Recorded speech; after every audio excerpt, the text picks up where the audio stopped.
Good afternoon to everyone. Welcome to today's Lunch and Learn. My name is Herszaft. I'm coming to you live from Jerusalem today. I work as part of the Tribe Israel team running activities in Israel and mainly working with the young people in STEM and yeshivas. And it's a really big honor to be able to learn with everyone today and share some words of Torah with you on the Parasha, and hopefully things that you can share with your family and friends over Shabbat and throughout the week. So this week's Parasha is Parashat Mikeitz, which is the second of several parashiot which speak about the story of Yosef, which is Joseph and his brothers and the incidents that occurred with him. So just to remind ourselves, last week at the beginning of the Parasha, Yosef told his brothers of several dreams that he was going to have, which ended up with his brothers selling him. Yosef gets sent down to Egypt, where after an incident with Mrs. Potiphar, he ends up in jail. And that's kind of how the end of last week's parasha closes, with Joseph, with Yosef in jail.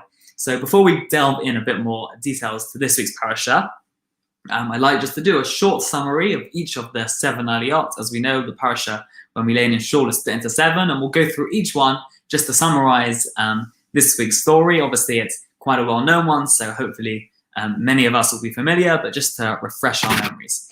So the first aliyah starts with Pharaoh, Paro, who had 2 dreams. The first was that there were 7 fat cows and 7 thin cows, and they both came out of the river Nile, and the 7 thin cows ate the 7 fat cows.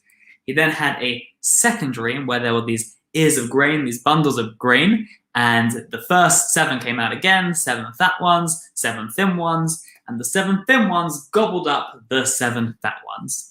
Now, these were very unusual dreams of Pharaoh, and he wanted to understand what did they mean. So he asked his advisors, his dream interpreters, and similar, does anyone have an interpretation of these dreams? And none of them had any, except the butler piped up and said, I know a man who I was in jail with. The butler was, at the end of last week's parasha, was in jail with him. There was a butler and there was a baker. And he said, I know a guy, his name is Yosef, his name is Joseph, and he is good to interpret dreams. So Pharaoh said, bring this Joseph, bring him to me. And that ends our first aliyah.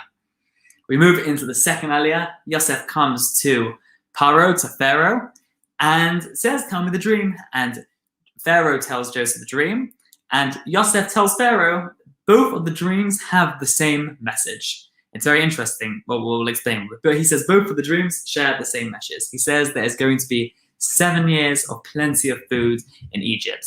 Loads of food. Everyone's going to have lots. And this is going to be followed by 7 years of famine. And Yosef suggested to him, what you should do is for 7 years, you should start saving, you should stockpile. I guess Yosef was the early example of stockpiling. Long before we were all doing it in March, everyone was saving all their toilet paper and their foods and their hand sanitizer. Everyone was saving everything they had. This was Yosef's plan for 7 years. And then the following 7 years, they would be able to use everything that they had saved. It's very interesting. We're not going to have a chance to discuss this element today. But why did Pharaoh accept Yosef's dream? Why did Pharaoh like this interpretation, but he didn't like the other interpretations that his other people had given him? Obviously, until 14 years had passed, it wasn't clear that Yosef was actually going to be right in his interpretation. But what was different about this interpretation that Joseph had given compared to everyone else? That's the second aliyah. We then move into the third aliyah. As we said, Pharaoh very much liked Joseph's plan. He liked Yosef's plan, and he appointed him to be his number 2 in Egypt and to set up and run this plan that Yosef had set up. And exactly as Yosef said, there were 7 years of plenty of food. And Yosef made sure that everyone was going to save the relevant amounts, and Egypt would have plenty of resources that would then be able to last them through what was then going to be the following 7 years. Also in the third aliyah, we learn about Yosef marrying Osnat, and Yosef had 2 sons, one called Ephraim and one called Manasseh. And these, as many of us can be familiar with, this is the blessing we give to boys, some people on Yom Kippur, but some every week, that they should be like Ephraim and Manasseh. So that's the third aliyah. Yosef has his children, and he starts setting up this plan. The fourth aliyah is the famine. Exactly as Yosef predicted, 7 years of famine. And it didn't just hit Egypt, it hit all the surrounding areas also. Now, we mentioned before, Yosef and his brothers were back in Canaan. And they also had an issue now because they didn't know about what was about to happen with the famine, and they hadn't saved. So in the land of Canaan and the surrounding areas of Egypt, people didn't have much food at all. So what did they do? They decided to come to Egypt. The brothers come to Egypt, and this is what we're going to discuss after our summary in more detail. And they come and stand before Joseph, but they don't know that Joseph is they don't know. They just see this Egyptian leader. They don't know that this is their brother, and they request food. But Joseph accuses them of being thieves, and he says, "Go back to where you came from. Go back to Canaan, but this time come with your brother." They didn't come with the youngest brother, Binyamin. And Yosef accuses them of being spies and sends them off. As we move into the fifth aliyah, the brothers head back to Canaan, and they tell Jacob, their father Yaakov, who is obviously Yosef's father also, exactly what has happened, and tells them the whole incident. Now, Jacob, wasn't very keen on sending Benjamin back to Egypt because Benjamin was Yosef's brother, so they were brothers, and Yaakov already thought that Yosef was dead, and both Yosef and Benjamin and Binyamin were both sons of one of Yaakov's wives, Rachel. And they were both very, very important sons. Obviously, he loved all of them. There's something special about Binyamin, the youngest, and Yosef. And Yaakov had already thought that he lost Yosef, so he was very nervous to send another son. But push came to shove. They had no food, so he had to do it, and they headed back to Egypt again. The sixth aliyah, so the 6 out of 7, discusses their journey back to Egypt. They arrive at the palace. And then moving into the 7th and the final aliyah of this week's parasha, they arrive in Egypt. They sit down for a feast with Joseph. They all had food. They all had drinks. All sounds like a big party. They still didn't know who he was at this point. And as the brothers are about to go back to Egypt with all of their bags packed up full of foods, full of everything they needed, Yosef told one of his advisors, one of his servants, please hide this silver goblet in the bag of Benjamin. And as they were about to leave, they were about to head off, Joseph said, obviously they didn't know it was Joseph, he said, someone has stolen my cup, where is it? And they discovered that it was in Benjamin's, the youngest one's bag, and Joseph said that he wants to take Benjamin alone and remain as a slave as a punishment. And that is where this week's portion closes. And then next week continues with the story where Yosef will reveal himself. But that is the end of this week's portion. So that's the summary. And as we said, what I want to discuss in more detail is this scene where the brothers first encounter Yosef. Now, I want to look at the verse a little closer. So if we can bring up the source sheet, that will be great. Beautiful. So let's look at the verse together and we can follow along. I'll read it in English. If anyone wants to read the Hebrew, you can also do so. So, verse 5. So the sons of Israel came to purchase among those who came, for the famine was in the land of Canaan. Now Joseph was the ruler over the land. He was the ruler in Egypt. As we said, they had no food in Canaan.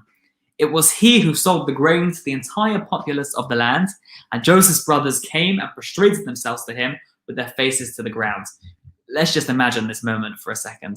As we said in last week's portion, Yosef was telling his brothers that one day, you're going to bow down to me. He had all these dreams about the moon and the stars and different corn and all different things. You're going to bow down to me. And at this moment, it was happening. The brothers had no idea, but Joseph knew. He recognized his brothers. They were bowing down to him. So back in verse 6, and Joseph's brothers came and prostrated themselves to him with their faces to the ground. And Joseph saw his brothers, and he recognized them, but he made himself a stranger to them. And he spoke to them harshly, and he said to them, where do you come from? And they said, from the lands of Canaan to purchase food. Now Joseph recognized his brothers, but they did not recognize him. So what I want to focus on, in the 7th verse, it says, Joseph made himself a stranger to them. Now I want to share with you a piece from the Kedushat Levi, which is Rav Levi Yitzchak of Berdichev, who was born in 1740 and died in 1810. And he picks up on this very strange language, and he made himself a stranger to them. So let's scroll down, and we're gonna read through the piece together. This is the Kedushat Levi. We need to understand what the Torah intended to teach us by writing that Joseph acted as a stranger to them, when this would have become apparent as soon as we read about their dialogue. As we know, the Torah doesn't waste any words, and any additional details that it might give, which seem to be superfluous, are going to be extremely important and relevant. So from their later conversation, that the brothers didn't just turn around and say, oh my gosh, it's my brother Joseph, who we sold and haven't seen for ages. Why does the Torah need to tell us that Yosef made himself a stranger? So we're going to see the Kedushat Levi's approach, and I think there's some very powerful lessons that we can learn from this. I believe the line is introduced by the Torah to teach us that the Torah considers Joseph's conduct at this time as justified. Joseph's dream had shown him that his brothers would at one stage prostrate themselves before him. As we said, Joseph knew this was going to happen. His brothers had opposed the idea that he would become king, ruling over them. It is the way of the world that if someone has been vanquished in a battle or duel, that they're the loser, that if he knows who the victor is, it causes him pain and sadness. If the vanquished person does not know who has defeated him, i.e. it's anonymous, his embarrassment and desire for revenge will be far less, as other people presumably are also unaware of having been the loser in a conflict. I think there's a very important side lesson if we can digress just for a second. Anonymity allows us to often say things or do things that we wouldn't necessarily do. We feel a lot more shame when people can see our faces than when they can't. And I think this is one of the challenges of social media and things online, that unfortunately these days on Twitter and similar, we see a lot of people saying things that they would never dare to say if people knew who they were. And even when their name is there, but because they're behind a screen, they're almost hidden. Their faces are hidden, and often they say things that they might not normally say. This is the point that Kedushat Levi is making here, that someone feels a lot worse when their face is on display and people know who they are when it's not. So back in our story, back in the Kedushat Levi, in our story, Joseph had become the victor. Yosef was the winner. Now that his dream had been fulfilled and his brothers had prostrated themselves before him, had the brothers been able to know what was happening, they would have made every effort to prevent Joseph's dream from becoming fulfilled. At this exact moment, this was Yosef's moment where he could have turned around and said, I knew it. Joseph contented himself with the knowledge that his dream had indeed been fulfilled, making sure that this would not have been at the expense of his brothers becoming upset about this and probably hostile towards him. He therefore acted in a manner that would convince the brothers that the person before whom they had prostrated themselves had not been their long-lost brother. Just to summarize outside, this extra word is telling us that Yosef could have turned around at this moment and said, I told you so, I knew it, you didn't believe me that these dreams are going to come true, and now I'm here and you're bowing down to me. But he didn't say that. Yosef understood that if the person on the other side knows who they are losing against, they're going to feel a lot worse. And therefore, Yosef hid his face and made it hidden. I think this is a tremendous lesson to us. Often, we all like to be the person who said, I told you so, I knew it was going to happen. But really, I'm not sure if there's any benefit to that. And Yosef showed that sometimes restraining ourselves, holding ourselves back, and going the extra mile, and hiding our face and not even allowing the other person to might feel they are the loser, this is something tremendous and an amazing lesson that we can learn from Yosef. So a few weeks ago rather, I saw a TED Talk, you can all find it, online by Bill Gates. Obviously, we know Bill Gates from Microsoft, and he does a lot of charity work and a lot of public speaking. And he did a TED Talk about 5 years ago in 2015, and he spoke about what was the next biggest threat that was going to be to the world. And he said everyone thinks it's going to be a nuclear war, atomic weapons, or all these sorts of things. And he goes on to say and explains for about 10 minutes, the next biggest threat is not a nuclear war, it's not terrorism, it is a pandemic. It is a virus that is going to change the way of the world. This video was 5 years ago. Go and check it out now. And unfortunately, this has been one of the reasons for people's craziness, blaming Bill Gates for coronavirus and all these crazy things. But 5 years ago, Bill Gates predicted this was going to happen, as well as many other people. So he recently did several interviews with like your late night American television programs. And as you can imagine, everyone asked Bill Gates, how did you know it? How did you feel? Now, I don't know about you, but I might have said, I told you it's on YouTube. It has 10 million views. Go and look. And this is Bill Gates' reaction on one of them. He said, so sadly, this is not the case where, I feel like, hey, I told you so. It's because we didn't use the time wisely. And he goes on to explain the things that we could have done. But this was Bill Gates also. It was his moment to say, I told you so, I knew it. And he didn't do it. And this is the lesson of Yosef, that sometimes we have to restrain ourselves, we have to hide our face and not make the other person feel bad when we feel like we are the winner and the other person might be the loser. I think this also relates wider in just how one can win. We often speak and teach our children and teach in schools and teach in sports, don't be a sore loser. No one likes a sore loser. If you lose, you have to accept defeat. Unlike some politicians nowadays, if we lose, you have to hold your hands up and say, I lost. But we don't often express the importance of winning in a sensitive way. It's very easy to be the one who celebrates and runs around cheering and celebrating. And this is something we need to focus on. And when we're the winners, and when we are and there are other people who are losing, we don't celebrate the downfall of others or their defeats. I saw another amazing story just to share with you. On January the 12th, 2019. In Borough Park in Brooklyn, there was a fire, and unfortunately, many places got tremendously damaged, including a shop called Yossi's Fish. This was kind of your classic Jewish fish shop, and unfortunately, his shop was destroyed. That night, Yossi, his name was Yossi Hyman, who owned the fish shop, he got a call from a man called Shea Langsman. Shea Langsman was also an owner of a fish shop. His shop was literally round the corner, just a few blocks away, and it was called Fish and Dish. And what did Shea Langsman say to Yossi? He said, come to my fish shop and start your business in the middle of my shop. Isn't that incredible? Imagine if your competitor down the road closed. What would you do? You'd be, this is fantastic. I'm going to sell all his fish also.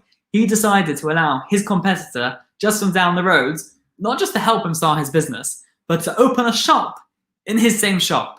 I think this is incredible. And the quote that Shea said was, as soon as I heard after Shabbat that Mr. Hyman had a fire, I immediately called him and offered to help. When he said he needed a facility to process and deliver orders and to be there for customers, I said, why not join me in my store? As a fellow community members, we all try to help each other as much as we can. We don't celebrate the downfall of others. We are there to help them. We're there to support them when they're in those situations. Another well-known idea about this is that Pesach, when we get to the 10 plagues, we have a full glass of wine and we dip a bit of wine out on each of the plagues as we say them, and then the following 3 abbreviations. And many reasons are given, and one of them is that this is to remind ourselves that yes, we were victorious, we escaped Egypt, but the Egyptians really suffered through the plagues. Obviously that was meant to be and how it needed to happen, but we take out a little bit of wine to remind us of the suffering and the pain the Egyptians went through. And even on this celebratory occasion, Pesach, one of the happiest festivals, reminding ourselves of the leaving of Egypt, even then we remove a little bit of wine to remind ourselves of that. Let's go back in our source just to conclude this section, just to remind ourselves about Yosef. Seeing that the person before whom the brothers prostrated themselves was a duly appointed king, not even one who had come to the throne by revolution, they did not mind having to prostrate themselves before a king such as he, especially as he volunteered, against payments of course, to save them from total economic ruin. Joseph on his part did all that he could not to let the brothers feel that they had bested them. When the Torah describes the sequence of their encounter with the words, they prostrated themselves and he recognized them, etc., this is to hint that it now dawns on Joseph that just as he had recognized them, they might recognize him.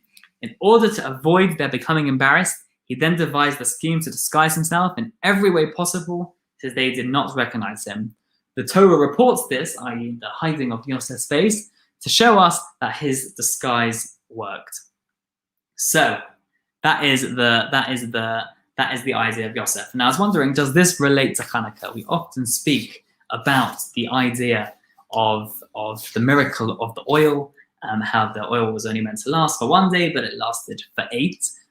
But when we say the Al Hanissim prayer, there's a special addition that we add in the Amidah, in the morning, but in the prayer we say 3 times a day, as well as in Birkat Hamazon, in benching. We add a special prayer about the miracle of Hanukkah, and it doesn't actually focus on the oil. It focuses more on the war and the fact that we were victorious over the Greeks. Just to remind ourselves, the Greeks tried to destroy much of Jewish practice and did a lot of damage in the temple, but didn't allow Jews to act as Jews. And we focus in the Al Hanissim prayer in this war. So how does this relate to the idea that we're celebrating our victory as opposed to the Greeks' loss? So I want to share with you a Gemara from the Talmud in Shabbat. And as we know, we all light the candles. We light one on day 1, 2 on day 2, 2 on 3 on day 3. But within the Talmud, there's a discussion before it came out practically how to do it on what would be the best way to do it. So just reading from the top, we'll do it in English. Beit Shammai said, on the first day, one kindles 8 lights, and thereon gradually decreases. So on day 1, you'd light 8, on day 7, you'd light 7, etc., etc. And Beis Hillel, and this is how we go by, this is how we paskin, he says, on the first day you light 1, and thereon you gradually increase. And the later rabbis, the Amoraim, who are in the Gemara, they commented on this, asking, why did Beis Shammai come to his conclusion, and why did Beis Shammai come to his conclusion, and why did Beis Hillel come to his conclusion? So let's read together. I can make this slightly bigger.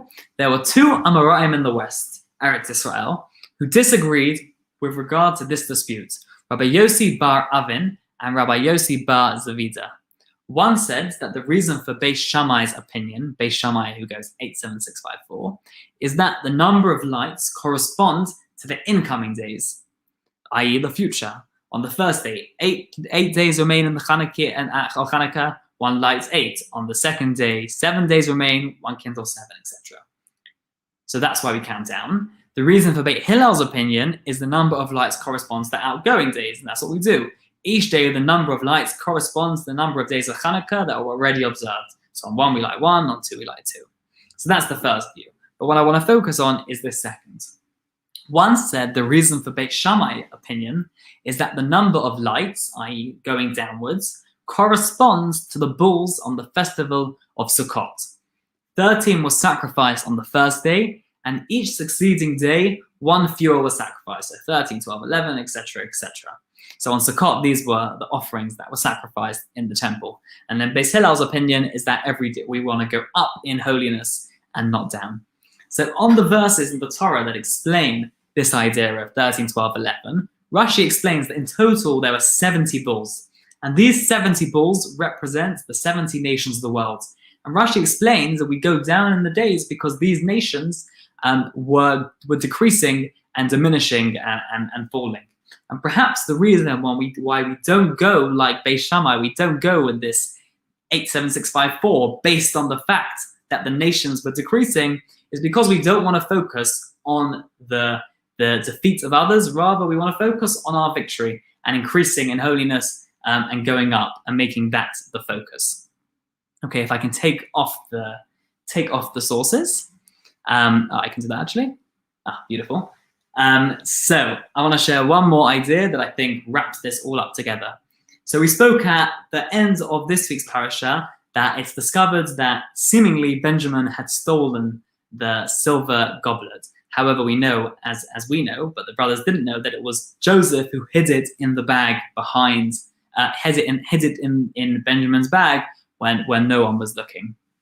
There's a midrash, which fills in some details that we don't know from the story itself. The midrash tells us that when the brothers, that when it's discovered that Benjamin had this silver goblet in his bag, the brothers said to him, "You're a thief." They said, "You're the son of a thieving woman." What are they referring to? A few parashas ago, his mother, who was Rachel, she stole some of her father Lavan's idols. And we'd have to go back to see exactly what happened and why, but she stole some of his idols. Perhaps she didn't want him idol worshipping. So they were saying, you're a thief, you stole, you're just like your mother. What an insult. What did Benjamin say back? He said absolutely nothing. He remained silent. Obviously, he knew he didn't sell and he could have made a big fuss. I'm sure he said in some way, I didn't do it, but he didn't want to say, I knew it, I told you so, I definitely didn't do it. He remained quiet. Now, one more piece to wrap it all together. Binyamin, and Yosef obviously were brothers, but from the same mother, because Yaakov had children from a few different women, and both Benjamin, Binyamin, and Yosef were brothers from Rachel, from Rachel. Where did both Binyamin and Yosef get this character trait of not saying I told you so and remaining silent when was so important? Perhaps they learned it from Rachel herself. And not the fact that Rachel had to say, this is how you should act, this is how you should do it, but the character traits that Rachel demonstrated. Because if we remind ourselves, going back several parashiot ago, Rachel was meant to marry Yaakov, and was meant to marry Yaakov first. And what happened? Her father Lavan switched her around with Leah, and Yaakov ended up marrying Leah first. What did Rachel do? Did she go mental? Did she pull a big fit? Did she go crazy? No. She remained silent and understood this was what it was meant to be. Perhaps we can suggest that both Rachel, both Yosef and Binyamin, both picked up this character trait from Rachel.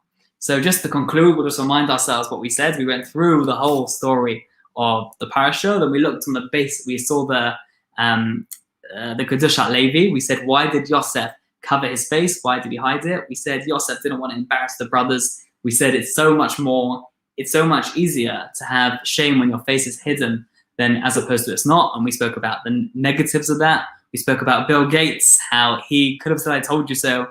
He didn't. We spoke about how to act with our competitors, the amazing story of the fish shop. We related this both to Pesach and Hanukkah.